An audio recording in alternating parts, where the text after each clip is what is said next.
So, what's the difference, though, between playing an instrument with a group of people and producing music as a team in that direction and the feeling you get there versus conducting a group of musicians who are playing together to produce the music?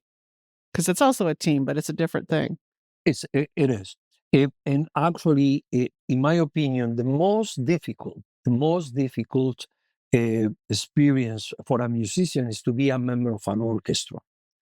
Because when you are playing as a soloist, you have much more possibilities of expressing yourself.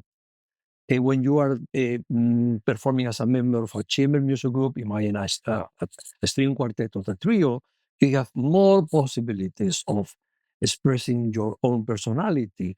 But in a big group, you have to balance your sound, your ideas with the rest of the group in order to create this beautiful balance that an orchestra is. So it's a very difficult effort.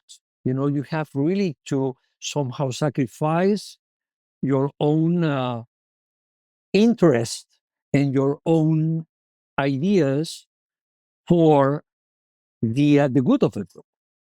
And in my opinion, that is an extraordinary gift, and it's an extraordinary uh, show of generosity in an orchestra. So I'm sure becoming a conductor does not work like, hey, I want to be a conductor. And the next day you find yourself standing in front of an orchestra.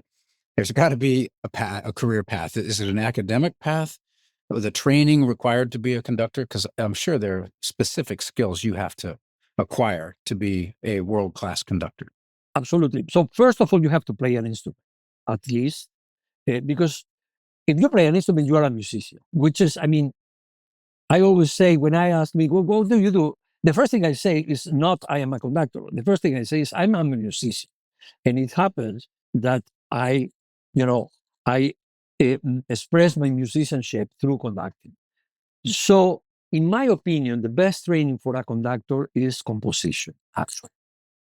I actually say that every conductor has to compose and every composer has to conduct because the two experiences are complementary.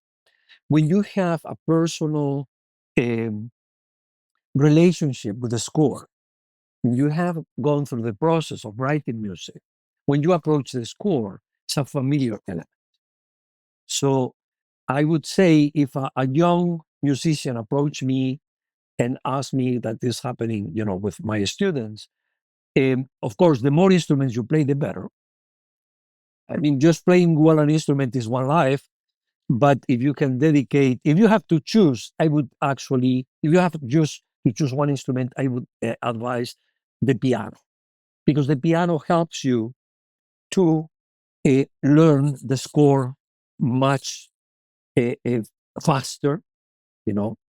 And then there is another very important component, the piano, which is it teaches you to accompany other instruments, which is something crucial in conducting. That we might talk later about the difference between conducting an orchestra and accompanying an instrumentalist. And that, being a pianist, you are used to accompany singers, accompany violinists. So for those like me that were terrible and keep being terrible at the piano, we had to jump on the effort of accompanying a soloist, real cold, right with the orchestra. So, you have to do it, and you do it talking about taking risks, but the piano really helps in that. So I would say piano and composition to me are the best training for a conductor. Angel, I'm almost a little intimidated to ask this question, but how many instruments do you play? Okay, so the violin is the one that I really played. I unfortunately had to stop playing because, if you don't play the instrument every day, instead of becoming a satisfaction, it becomes a frustration. So as soon as I started conducting professionally, I had to stop. I am a terrible pianist. I played the clarinet a little bit, and as I already told you, I was this the awful kid that sound well. So I actually was a good singer. I studied also voice with a phenomenal voice teacher. I was a baritone.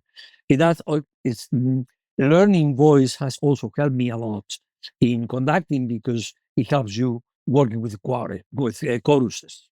The work with a choir. So if you know also how the voice works, it was very helpful too.